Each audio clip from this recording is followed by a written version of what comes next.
Okay, I'm taking just this plain piece of wood I found at Walmart for, I think it was $2.50. When I say plain, it was already distressed and everything. I added Valentine to it. And then I decided, why don't I show people how I'm doing this? So sorry, I've already written Valentine, but you can find a template for this. I freehanded it.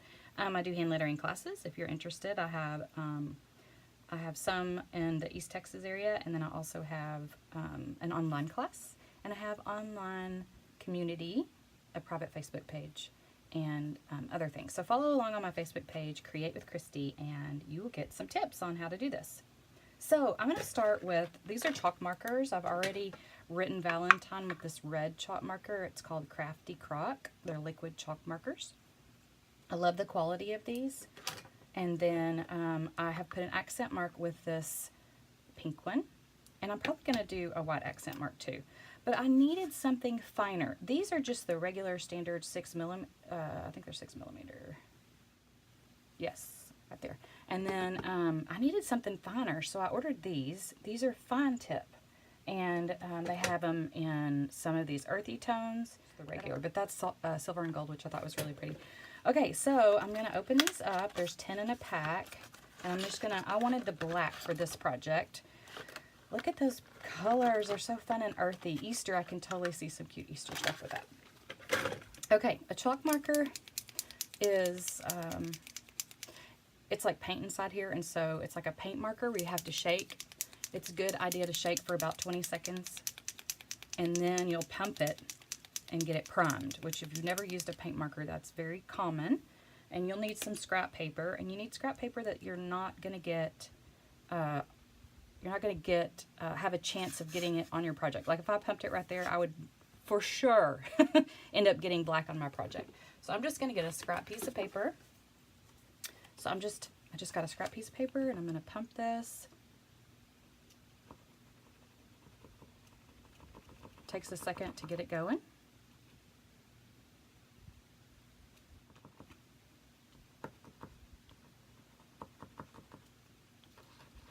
So now we've got it primed, pumped, and ready to go. I'm going to move this paper so I don't get it on my project. And I'm going to do some shadowing, okay? And my point in doing this is to make this pop off the wood. The wood is real rustic, and it kind of is distracting in a way. So I really need to define these words and make them pop out. When your marker starts to get dry, you just pump it some more. I didn't have it real inky, so you can go back and pump that. What I'm doing is I am pretending like there's the sun is coming this way, and there's a shadow on the other side of the letters. So that's why you'll see me putting these black lines in certain places. Look how that helped pop that out so much. It's just kind of fading into the background. It looks so busy. But now it's coming to life.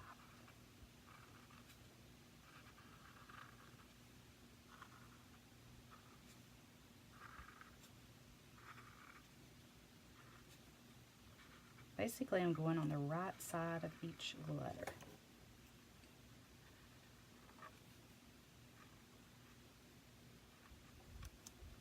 I think it takes a little while to get used to how to do this. Since this is wood, it's absorbing this in more. These chalk markers actually do erase on smooth surfaces, but this is a little bit rougher, so I wouldn't count on it erasing good on here. But I still love the way these write, so I wanted to use it on here.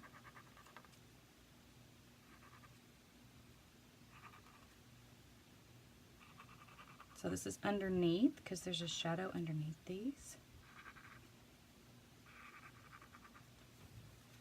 And I have a shadow underneath this right here.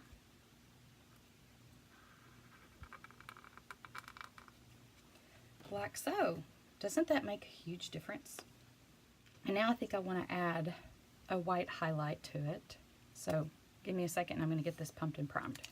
Oh, I always shake it with the lid on, because you will be surprised how that ink can pop out of there.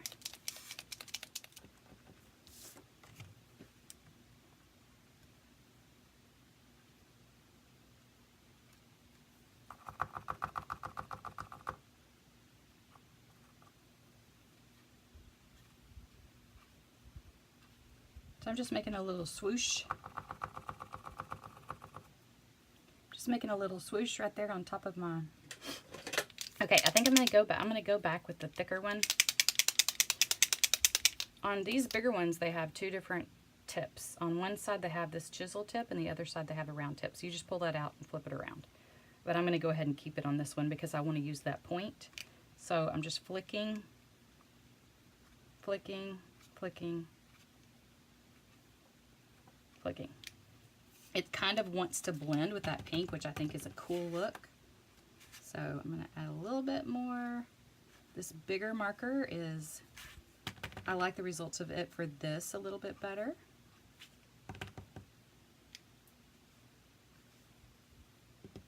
That really, really makes it stand out. What do you think? You like that?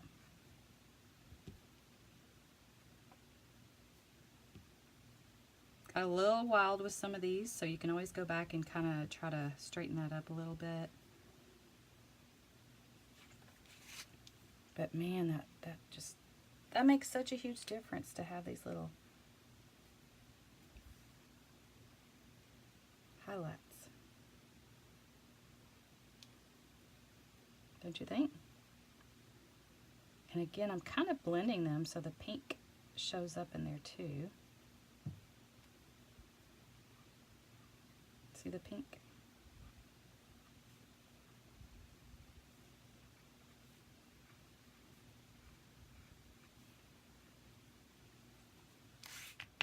And I could do a white outline on that side. Should we see what it looks like? And this I can go back and clean up. One thing I love to use are these Q-tips. They have a point on one end. They're in the makeup section. And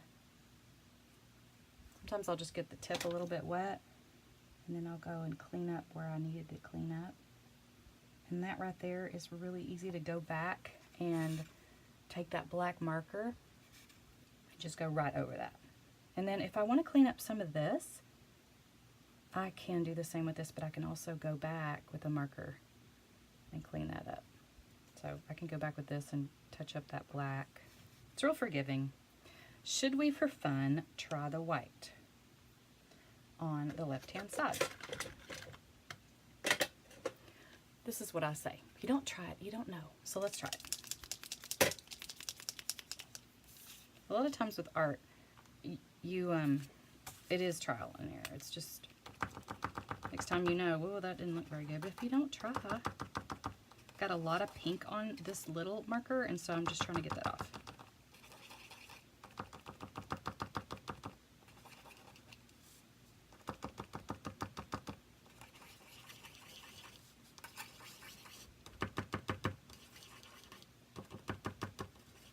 Okay, so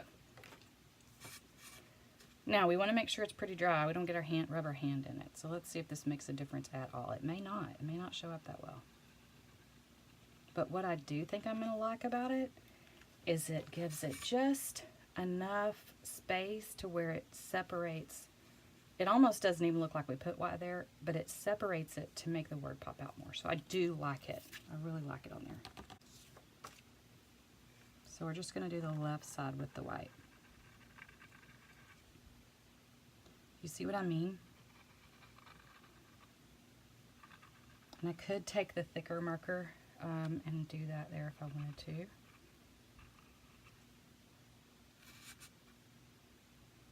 Just on the left side. So it's more like the highlight. This is like the highlight side, and the other side is the shadow side. Because this is wood, it's trying to absorb these markers. So you just want to make sure that you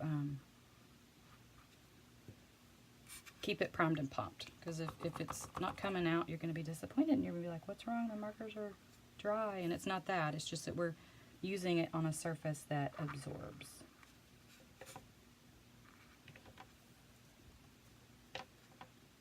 I really like how it's coming together.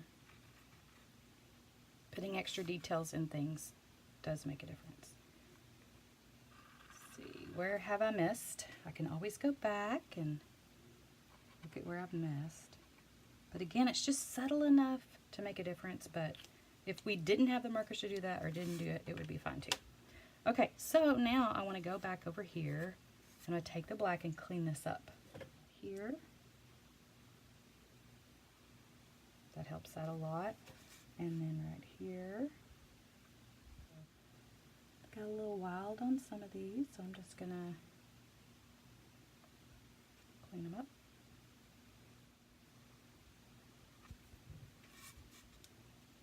See what I'm talking about? That one wasn't dry. Quite dry. So we'll go back and we'll add some accents to that, highlights to that. Remember, if it's not dry, it's going to try to blend, which I don't hate, but there's a time and a place, and it may not be the time, you know. I do love that they will blend as well. So I like it that it's pretty cool that you can go back, and if you feel like you've made a mistake, oh no, you can see that you can pretty much fix anything. I also want to add something up here to the top. If I wanted it just to say Valentine, I would have definitely centered it, but I wanted to leave room up here.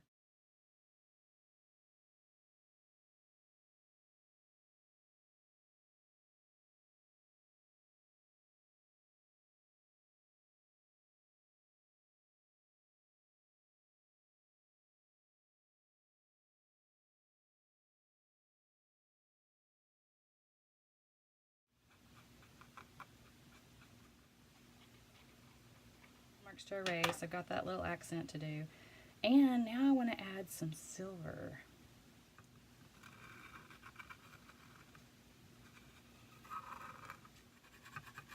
I love these big ones that you can color in like this. Kind of fun to have that silver there. Can you see that? Metallic. Okay.